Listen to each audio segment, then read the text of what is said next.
Hello, everyone. Welcome. I'm Rachel Galvin. I'm Associate Director of the Creative Writing Program at the University of Chicago, and I teach in the departments of English and Comparative Literature.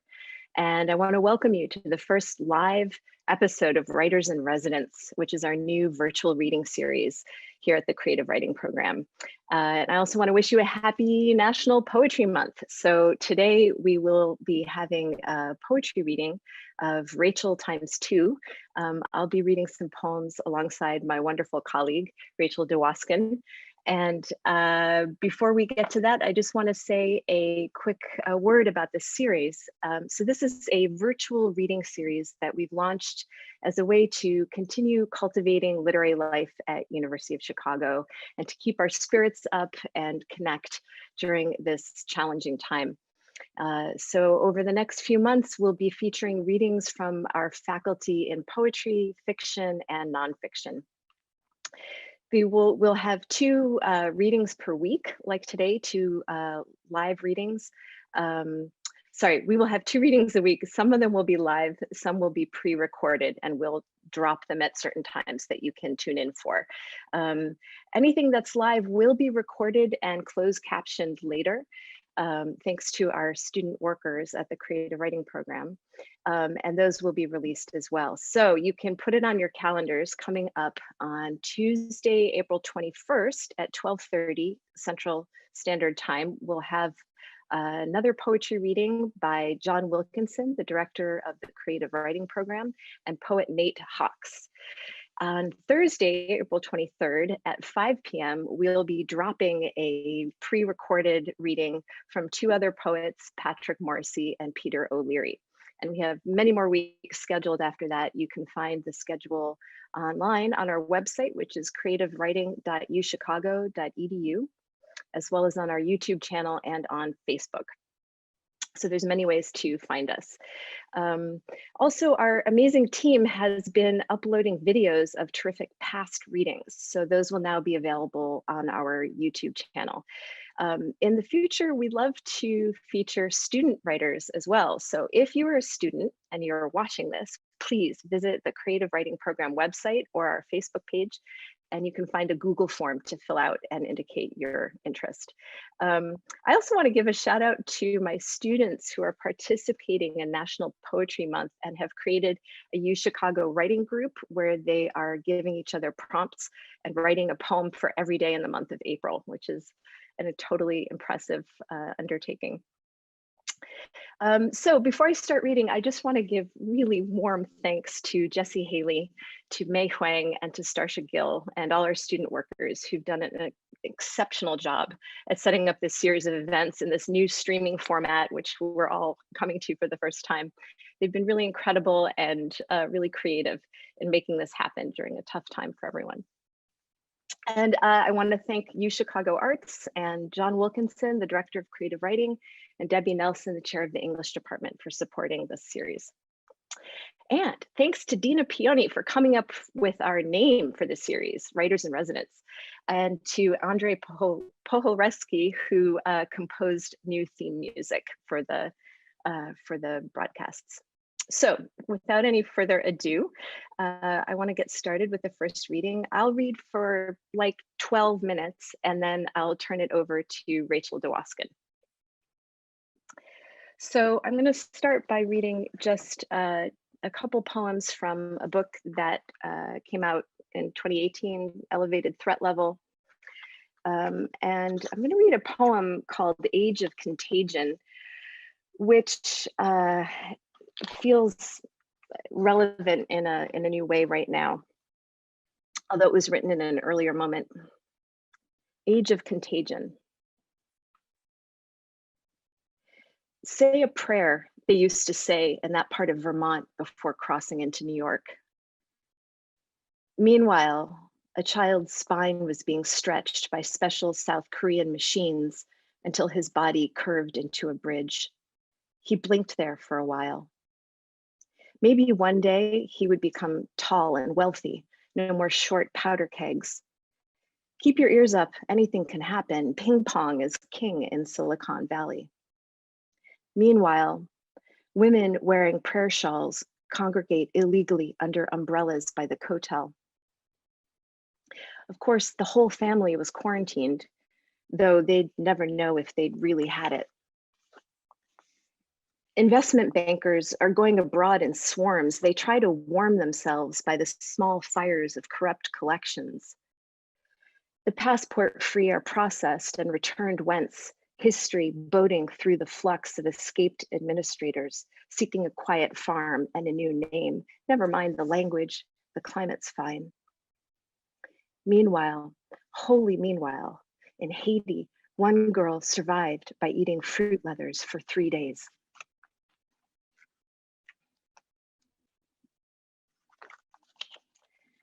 And the next poem I'll read, which is also from Elevated Threat Level, is a title poem, Elevated Threat Level Sonnet. I don't usually write sonnets, but for some reason there's a number of them in this book. I was sort of sonnet prone at that moment for some reason. Elevated Threat Level Sonnet.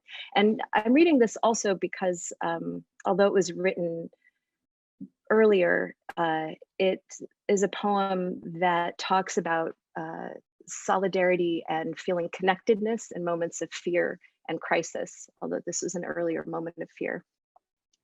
Elevated Threat Level Sonnet. 40 geese flock and dispel across the page. They say there's an order to the distribution of headlights on the Beltway. We bow to choreography, dozens of feet marching and halting in sync down a broken metro escalator. If you place your ear on the sand, the systolic, diastolic rhythm of infinite cells, each opening and closing its one mouth, says we are marked like Cain. And when the train halts in a tunnel, you see your own falter in the eyes of a woman you don't know. Just as two cells from the same heart scraped into a petri dish pulse in time. So I'm going to switch gears and read a poem that I just wrote a couple days ago. So I'm sort of daring myself to do this right now. It's I've been trying to keep up with my students and write every day. And this is a poem called In the Shadow of Young Girls in Flower. I ripped that off wholesale from Proust. That's the name of his novel as it's translated into English. So In the Shadow of Young Girls in Flower. 5 girls in a cluster with careless stride, at first indistinguishable from one another. Then it's clear they're 2, 3, 5 teenagers, like Proust's healthy girls emerging at the seaside, his young girls in flower with their bicycles and athleticism. Today, when they're banded together, it's not what they might do, but just the fact of teenagers together outside that expresses contempt. Lost my place, sorry, that expresses contempt for others, face exposed, arms linked. All they have to do is walk down the street to send the message. They just don't care. They don't give a fig for the 20,000 people who have died this month in our country. The sheer fact of their presence outside in a relaxed, casual gaggle of good spirits is a stronger statement than anything they might say or do.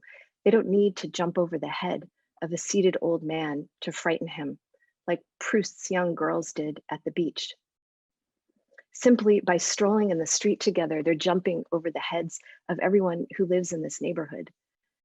The elderly woman walking her dog who lives right over there, who throws her hands up when she sees me and says, "What are we gonna do? What are we gonna do? People in the building are so afraid to get the mail out of the mailbox. They go down at 3 in the morning in a mask. Can you imagine? What are we gonna do?" The masked old man who slopes to the left when he walks, as he walks alone with his limp around this park and around this park each day at 2 p.m., nodding to himself.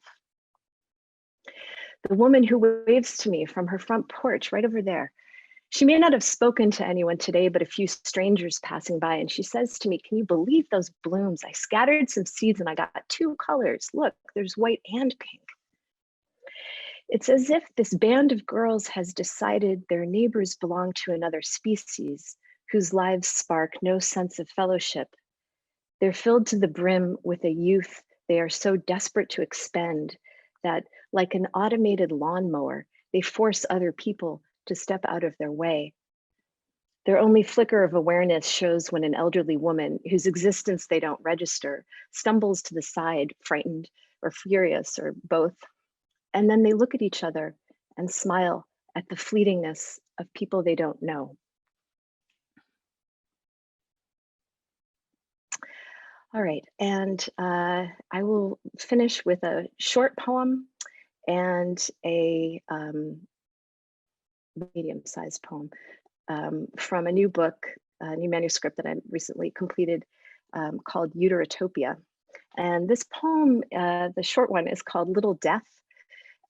It's dedicated to the Brazilian videographer Jonatas de Andrade, whose work inspired this poem. Little Death. When a man traps a fish, he removes the hook from its side, and once it has beaten its fright into the wooden boat with its strongest slaps, he will clutch the fish to his chest and hold it as it struggles. He will hold it in the tender air. He will hold its tail as if it were his dance partner's waist and gaze into the fish's face for many minutes. When a man seizes a fish, he soothes it, caresses its whole body, tip to tip, while it thrashes bloody against his bare chest. He will clasp the fish with one hand like a newborn and hush its gasping with the other. With love, he will tuck it under his chin so he can feel its heartbeat in the insistent heat that hangs above the water. Remember, when a man catches a fish, he will seduce it while he slaughters it. The strength of his love can't be simulated. The sound of the green water can't be simulated.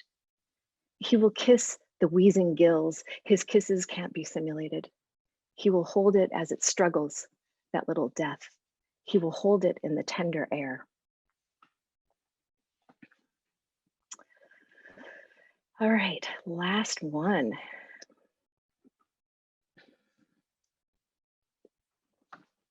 This is also from Uterotopia. It's called Meat and Honey.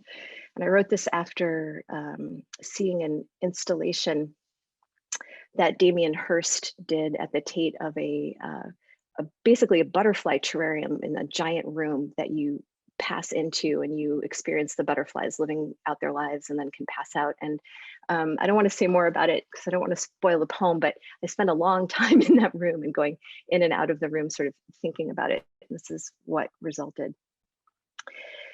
Meat and honey. Heavy rubber curtains the doorway of a human-sized butterfly terrarium.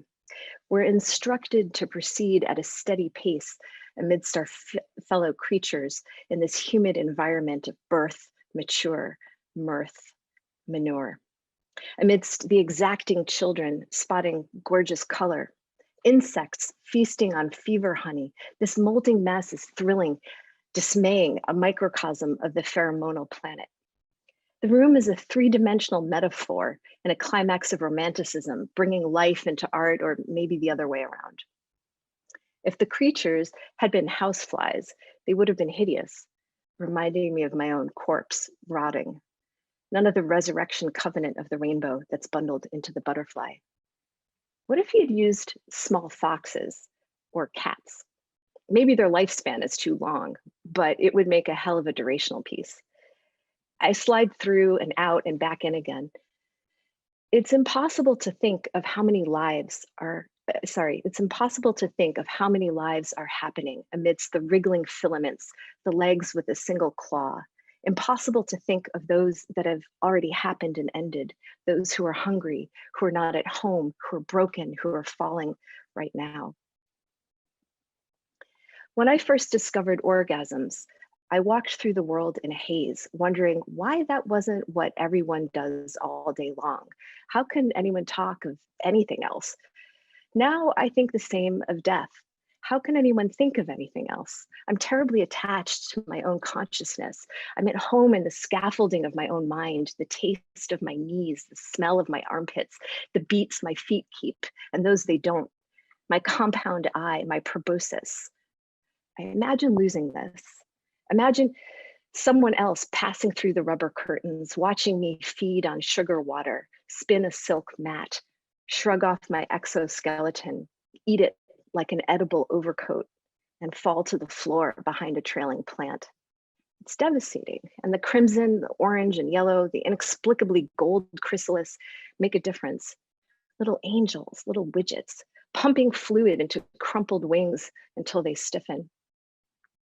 Photographs are forbidden, but they'd be useless anyway. The point is to move and sweat, losing our signatures, like a dancer's unmistakable ankle as she lifts a shoulder with curiosity as one might lift an eyebrow.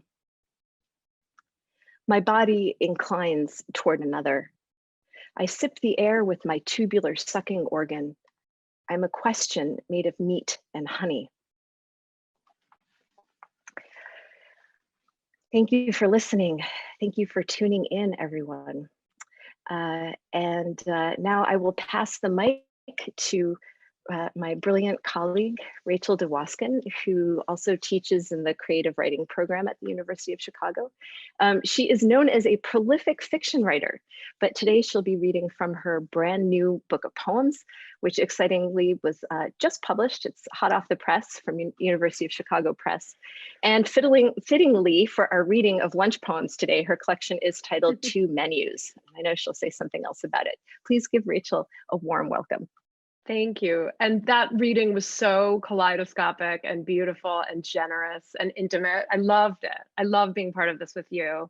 And I want to echo and amplify the thanks to Jessie and Starsha and May and John and Debbie and all of our colleagues, our fearless, inimitable, scrappy, imaginative colleagues and students who have been so creative and so generous in what is an excruciating moment for many of us. I'm so grateful to the University of Chicago in so many ways, and to the press for putting my poetry book in the world, and to you guys, my students in particular, for showing up today to hear these poems. I'm going to read 4 poems from the collection and then 1 poem from the trenches of the present moment. And I'll end with that one. So the first poem from Two Menus is called The Blind Massage Parlor. Doctors Han and Wong run the Love Heart Massage in one of Beijing's 2.5 billion broken alleys. You'll recognize it by the red awning, Dr. Han says on the phone. And when I do, I wonder who told him. Later, on one immaculate bed in a row of 7, I feel Dr. Han's fist wedged between 2 innocent bones in my shoulder. He accompanies the soundtrack of my gasping with a simple statement. We hated Titanic. I shift my weight on the straight white table and arch my eyebrows, a gesture Dr. Han overhears. He rests his right hand for one thoughtful moment on my spine and explains, the story was stupid with its music. Your American Hollywood knows what about love? Nothing in that movie fit. I make shy eye contact with a client in a bed across the row.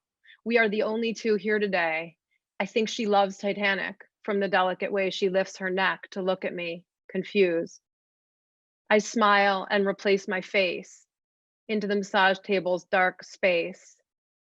Maybe Dr. Wong and Dr. Han also smile at each other over us. Because Dr. Han says we've been married for 18 years, we feel what other people just see. Only after Dr. Wong, his wife of 18 years, giggles like a movie star in love, does he turn his attention and hands back to me. These days we have a lot of foreign clients, he remarks. How do you say in English, does this hurt?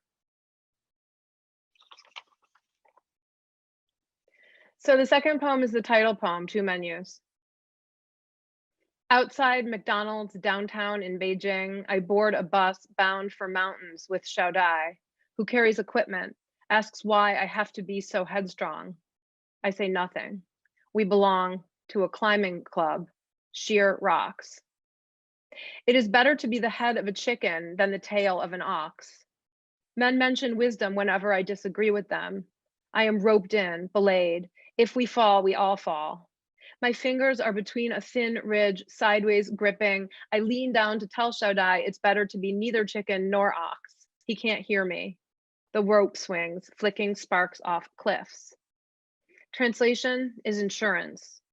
With just enough to cover what we must, we speak only where there's overlap, conserve our syllables, expressions, every move. The restaurant in Beijing called Bitterness and Happiness has 2 menus. The first of excess, second scarcity. We order flesh from one and from the other, grass. The Chinese language has 77,000 characters Shaodai regards as evidence. When I ask of what, he is putting roots on my plate. Love, he says. My footing gets rocky around these matters of fact. A word for each affair, the waiter is back. This poem is called Without. Without. Teach me to love without irony or violence, and I'll sing you a city with waves on the drive, like icy chimes. Listen, how many notes shatter as they reach the shore?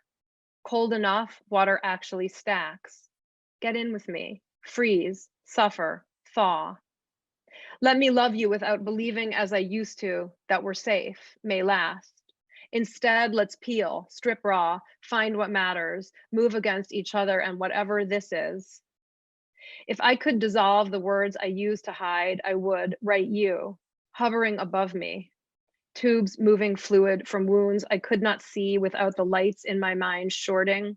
They short here too, go black, and yet you looked. Took those drains on, stripped them, tackled the project of my body by way of language. Measured, counted milligram chances, wishing to statistic us straight back to the other oblivion. You stayed you after magicians sawed me open, sewed me back together. You kept all that we agreed on when we, stunningly young, said no matter what. Who knows what becomes, how hot, cold, vast, impossible, how much of our own blood in plastic bulbs or moving through us, submerged blue. Teach me to love the way you do. White tape, clean gauze. Let me see endless. See so many hazy days now clearing. Now the lake is ice again, now winter. Frozen waves are chipping at each other, sharp and gray. But high up we are dancing, reassembled. Brave because surprise keeps us, our minds and marrow lit, alive. I'm going to read the last poem from 2 menus and then my short social isolation poem to finish.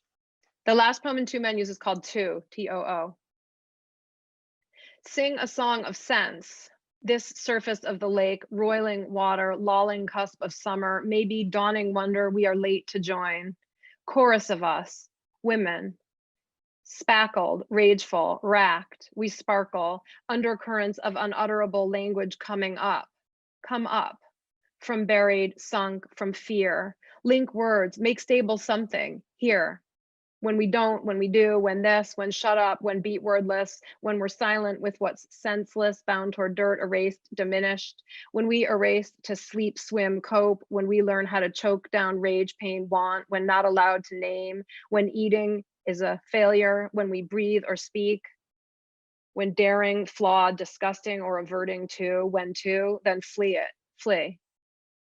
Come with us. Ride this grief. Ride pride to some reach, safe from eating our own, from hunting what we never meant to be. Mean it.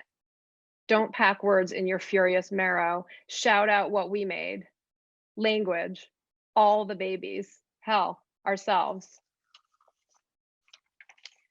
And then my final poem is called Social Isolation Spring. And before I read it, I just want to say how vulnerable and generous, Rachel, I found your reading your new work, and how more and more I want to try to do that. And I want to encourage our students to read out loud your beautiful works in progress and to submit some of them to Working Document, our magazine, which honors process, because how writers talk to each other about what we're making when we're still making it before it's so polished that we're not embarrassed anymore is very meaningful. And in this moment, when polish is maybe not the point, I think we can oxygenate our conversation and our willingness to show each other our drafts even more. So here's my draft: social isolation, spring. If time, if change, if anything at all can bloom, if lemon, iris, if this distance is a silent highway, blinding sunrise, call out from our pods some notes, a chance to move through tunnels of shared terror, hope. If echoes, if please let me hear your voices carried on this weirdly icy breeze. If what connects us keeps, we may be on our knees in pure despair, but also might from far away be synchronized, our breathing prayer. Thank you. Oh my God, that was fantastic. Thank you so much for that reading. And you had this moment of thinking about being synchronized at the end of your last poem. So we kind of connected through that imagery in our work. That was really beautiful. Thank you for sharing something in process too, and making me feel less alone in that. And thank you to everyone for tuning in and for being here and being together in these moments that we've been reading. Right now, in Chicago, the sun came out, it snowed, and the sun is back out again from what I can see out the windows. So hang in there through all the changes and the ups and downs that we're all weathering right now. And please tune in next time. Same time, same place, YouTube, and 12:30 p.m. Central Standard Time with poets John Wilkinson and Nathan Hawks. And we welcome your feedback and comments on the YouTube channel page. You can make comments, you can visit our Facebook. And again, you can find us at creativewriting.uchicago.edu. So thank you all. Be well, stay healthy, be kind to one another, and see you next time. Thank you.